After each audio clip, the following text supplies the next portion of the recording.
El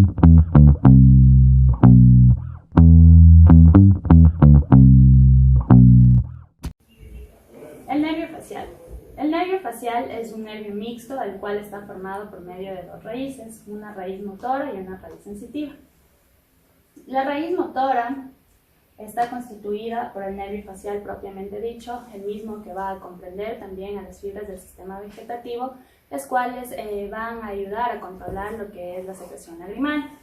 La raíz sensitiva está formada, en cambio, o constituida por el nervio intermedio de Brisbane, los cuales también van a constituir fibras vegetativas, las cuales van a ayudar a inervar lo que es las glándulas linguales, sublingual y submandibular.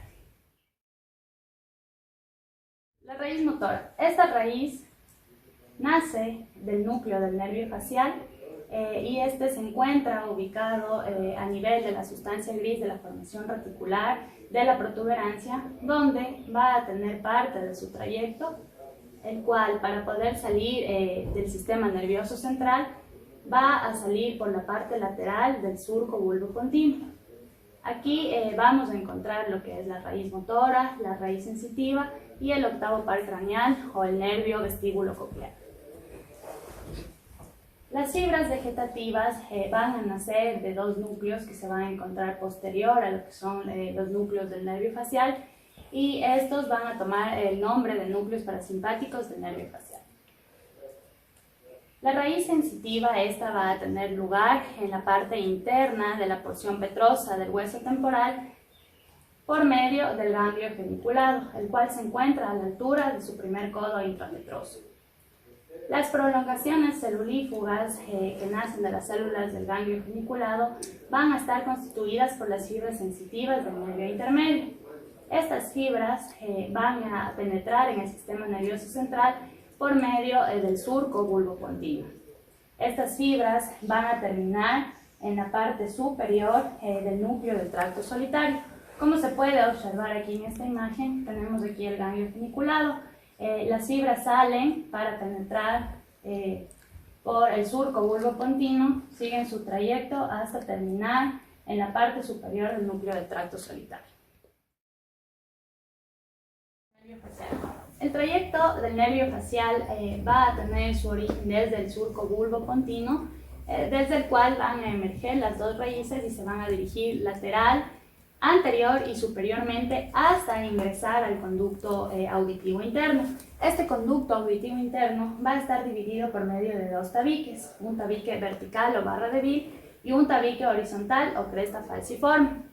El nervio facial va a ingresar al conducto auditivo interno por la parte superior y lateral, como pueden ver en la imagen.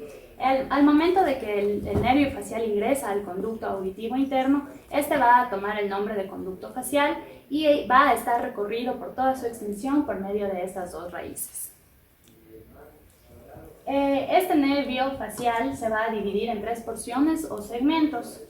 La primera porción, el primer segmento, va a denominarse también porción laberíntica.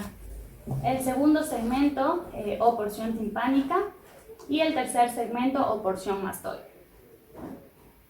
El primer segmento o porción laberíntica, este segmento va a medir de 3 a 4 milímetros de longitud, va a ser oblicuo anterior y lateralmente y va a comenzar en el orificio del conducto facial justo al fondo del conducto auditivo interno. Este va a ir hacia abajo y va a ir hacia afuera. Toma el nombre de porción laberíntica ya que se encuentra en el laberinto justo entre el vestíbulo y la cóclea. El segundo segmento o porción timpánica va a medir aproximadamente 1 centímetro de longitud. Este va a ser oblicuo posterior y lateral y un poco inferiormente. Va a estar situado en un plano horizontal, como se puede ver en la imagen, y va a tomar el nombre de porción timpánica debido a que se encuentra detrás de la pared medial de la caja del tímpano. El tercer segmento o porción mastoidea tiene una longitud de la suma total de tanto de la porción timpánica como de la porción laberíntica. Este va a comenzar inferior a la entrada del antro mastoideo y va a terminar en el agujero estilomastoide. Al salir de esta porción va a penetrar en la parótida, donde se va a dividir y va a dar lugar a sus ramos terminales. Ahora vamos a hablar de las relaciones que presenta el nervio facial. El nervio facial en la cavidad craneal va a estar en relación con la cara posterior de la porción petrosa del hueso temporal, con el occipital, y va a encontrarse inferior al pedúnculo cerebeloso medio y al puente. También va a encontrarse superior y anterior al nervio vestíbulo coclear. El nervio intermedio se va a encontrar entre el nervio facial y el nervio vestíbulo coclear, de ahí viene su nombre. En el conducto auditivo interno, el nervio facial y el nervio intermedio van a estar descansando sobre un canal cóncavo que va a estar formado gracias al vestíbulo coclear. En esta zona, las meninges, los espacios subaracnoideos y supraracnoideos van a estar formando vainas comunes para estos nervios. Poco después también se le va a juntar la arteria laberíntica. En la primera porción del conducto facial, el nervio intermedio y el nervio facial no van a estar juntos todavía, por lo tanto van a encontrarse entre la cóclea y el vestíbulo. Aquí también vamos a encontrar el primer encodamiento o el primer codo que presenta el nervio facial, conocido también como rodilla del facial. Esta va a encontrarse anterior al hiato del conducto del nervio petroso mayor. También en la cara anterior de esta rodilla del facial vamos a encontrar el ganglio geniculado. En este ganglio van a unirse el nervio facial y el nervio intermedio para formar un solo cordón nervioso. En el segundo segmento del conducto facial, el nervio facial va a pasar por la parte medial de la cavidad timpánica y va a formar así su segundo codo, para empezar a tener una trayectoria casi vertical. En la tercera porción, el nervio facial va a estar pasando posteriormente al músculo estapedio, igual acompañado por la arteria estilomastoidea. Al momento de que sale del conducto facial, lo va a hacer por medio del agujero estilomastoideo y va a penetrar en la parótida justo cuando está pasando por la cara lateral de la base de la apófisis estiloides. Y lo va a hacer entre el músculo digástrico y el músculo estiloioideo. También cuando está pasando por la cara lateral de la vena yugular externa, va a dar dos ramos terminales. Cuando penetra en la parótida, la va a dividir en dos lóbulos, un lóbulo superficial y un lóbulo profundo. Aquí el nervio facial va a tener un trayecto con el plano célulofibroso. Ahora, en las distribuciones del nervio facial va a tener tres tipos de ramos. Va a tener los ramos intrapetrosos, que van a encontrarse en el cuerpo nervioso, que presenta en la porción petrosa del hueso temporal, y los ramos extrapetrosos, que van a ser después de salir del agujero estilomastoideo y van a desprenderse del facial. Y finalmente los ramos terminales. A continuación vamos a hablar de los ramos colaterales intrapetrosos del nervio facial. Vamos a encontrar 6 ramos. Primero tenemos al nervio petroso mayor, al ramo comunicante con el plexo timpánico, tenemos el nervio estapedio, a la cuerda del tímpano, el ramo sensitivo del conducto auditivo externo y finalmente vamos a ver el ramo comunicante con el nervio vago. El primer nervio que vamos a analizar va a ser el nervio petroso mayor. Este nervio petroso mayor va a nacer del vértice del ganglio geniculado y este va a emerger de la porción petrosa del hueso temporal por medio del agujero del conducto del nervio petroso mayor. A partir del hiato de este conducto se va a dirigir superficial y anteriormente y en su trayecto va a recibir a dos estructuras nerviosas más. Primero tenemos al nervio petroso profundo y hacia la parte interior de este plexo carotidio interno, también va a recibir un filete nervioso llamado filete comunicante del plexo carotidio interno. La unión de estos nervios a nivel del conducto pterigoideo van a formar el nervio del conducto pterigoideo, también conocido como nervio ovidiano. Este nervio ovidiano va a recorrer el conducto pterigoideo de posterior a anterior hasta llegar al ganglio pterigopalatino. Una vez que este nervio ovidiano llega al ganglio pterigopalatino, va a inervar diferentes estructuras, como son la glándula lagrimal y la mucosa buco-nasofaringea. A continuación vamos a hablar del ramo comunicante con el plexo timpánico. Este ramo comunicante va a nacer de la parte lateral del ganglio geniculado y en su trayecto va a atravesar el hiato del conducto del nervio petroso menor. Cuando éste se dirige hacia adelante, se va a encontrar lateral al nervio petroso mayor y casi un poco inferior a su origen en el ganglio geniculado, se va a unir con el nervio petroso menor, mediante el cual llegará hasta el ganglio óptico. En su trayecto, este nervio petroso va a emerger, ya sea por medio del agujero rasgado o por medio del agujero petroso hasta llegar al ganglio óptico. A continuación vamos a hablar del nervio estapedio. Este nervio estapedio va a nacer del segmento vertical del nervio facial, como observamos aquí. Y para llegar hasta el músculo estapedio, que es el que va a inervar, va a atravesar la pared que se encuentra entre el conducto facial y el músculo estapedio, como podemos observar en la imagen. A continuación vamos a hablar de la cuerda del tímpano. La cuerda del tímpano va a nacer del nervio facial unos 2 a 3 milímetros superior al agujero estilomastoideo y en su trayecto se va a dirigir superior, lateral y anteriormente hasta llegar al conductillo de la cuerda del tímpano. Una vez de que llegue al conductillo de la cuerda del tímpano, va a penetrar en la cavidad timpánica entre la eminencia piramidal del músculo estapedio y el surco que va a servir de inserción para la membrana timpánica. Y luego de esto va a abrazar la cara medial del cuello del martillo.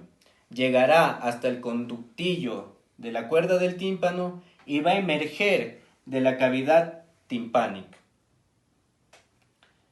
Cuando la cuerda del tímpano sale de la base del cráneo, se va a dirigir anterior e inferiormente, quedando medial al nervio alveolar inferior, y luego se va a unir al nervio lingual.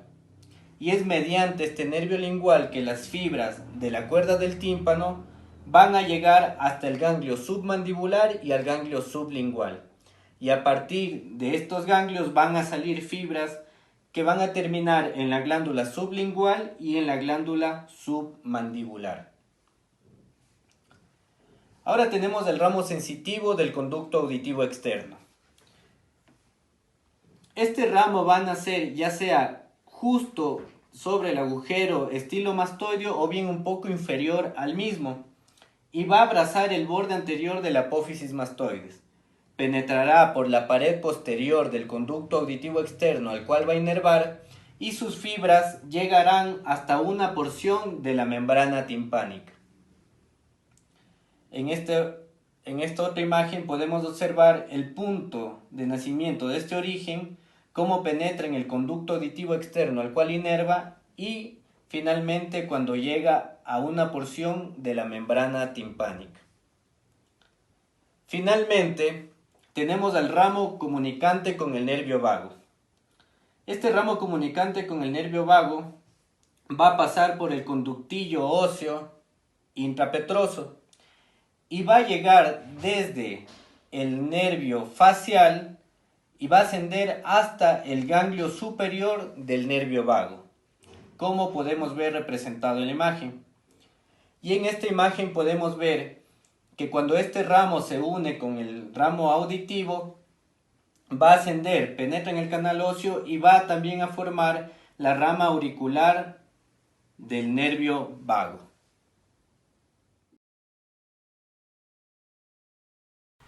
Ramos colaterales extrapetrosos. Vamos a tener el ramo comunicante con el glosofaringio, el nervio auricular posterior, el ramo de los músculos estiloioideo y del vientre posterior del digástrico y por último el ramo lingual. Tenemos que el ramo comunicante del glosofaringio o también llamado asa de Haller van a ser del nervio facial inferior al agujero estilomastoideo. Este va a cruzar la cara anterior de la vena yugular interna y va a terminar en el ganglio inferior del nervio glosofaringio. Ahora tenemos el nervio auricular posterior que van a ser del nervio facial inferior al agujero estilomastoideo y va a rodear anteriormente el vientre posterior del músculo digástrico y el borde anterior de la apófisis mastoidea. La cara lateral de la apófisis mastoidea se va a comunicar con el nervio auricular mayor del plexo cervical.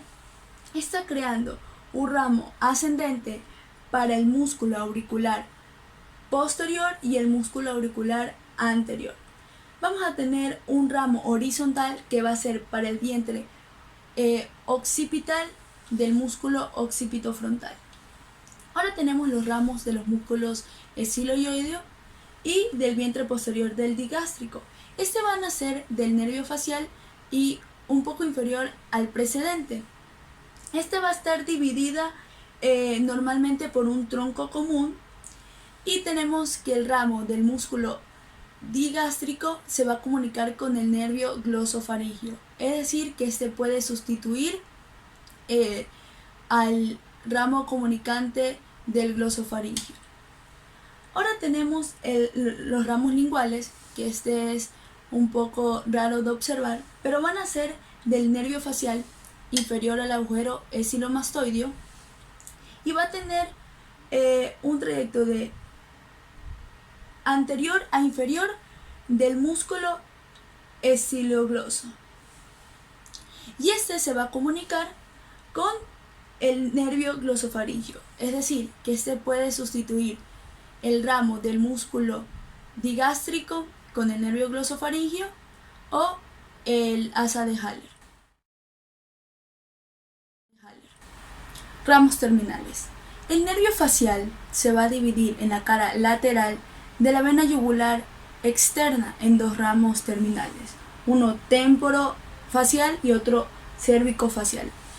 En estos ramos terminales encontraremos ramos temporales, ramos frontales y palpebrales, ramos cigomáticos, ramos bucales superiores, ramos bucales inferiores, el ramo marginal de la mandíbula y el ramo cervical.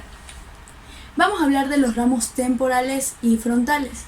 En el ramo temporal, este va a ser para el músculo auricular posterior. Ahora tenemos aquí los ramos frontales, que van a ser para el vientre frontal del músculo occipitofrontal. Tenemos el músculo corrugador de la ceja, el músculo prócer y el músculo orbicular del ojo. Ahora vamos a hablar de los ramos cigomáticos y los ramos bucales superiores. En los ramos cigomáticos estos serán para los músculos cigomáticos mayor y menor. Tenemos el músculo elevador del labio superior, el músculo elevador de la nariz, tenemos el músculo nasal y el músculo depresor del tabique. Ahora vamos a hablar de los ramos bucales superiores. Van a ser para el músculo buccinador y para el músculo orbicular de la boca. Va a ser para la mitad superior. Ahora, los ramos bucales inferiores, estas van a ser para el músculo orbicular de la boca, en su mitad inferior, y el músculo risorio. Ahora, vamos a hablar de los ramos marginales de la mandíbula y el ramo cervical. En el ramo marginal de la mandíbula tenemos que es para el músculo depresor del ángulo de la boca, el músculo depresor del labio inferior y el músculo mentoniano. Ahora tenemos aquí el ramo cervical, que esto va a ser para el músculo platisma.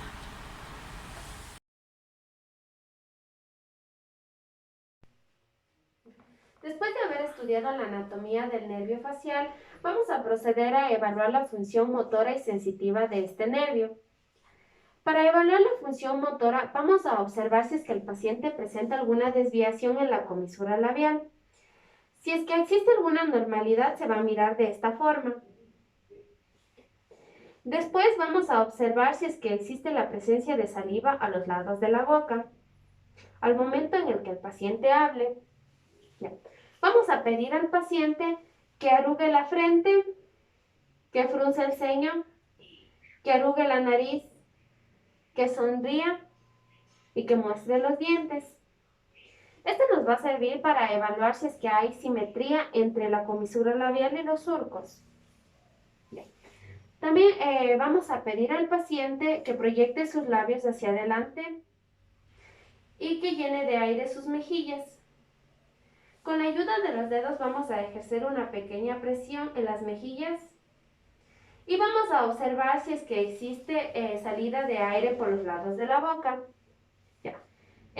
Vamos a pedir finalmente al paciente que cierre los párpados con fuerza y con la ayuda de los dedos vamos a ver si es que existe fuerza o no en los párpados. Para evaluar la función sensorial, vamos a estimular las papilas gustativas que se encuentran en el tercio anterior de la lengua. Primero, con la ayuda de un hisopo, vamos a colocar diferentes tipos de sabores en la lengua del paciente para ver si es que éste puede diferenciar los sabores que vamos a colocar. El primer sabor vamos a colocar en la parte anterior de la lengua. Y el paciente nos va a decir qué tipo de sabor es. Dulce. Y efectivamente es de sabor dulce. Ahora vamos con la siguiente sustancia. Esta la vamos a colocar en la parte anterolateral de la lengua.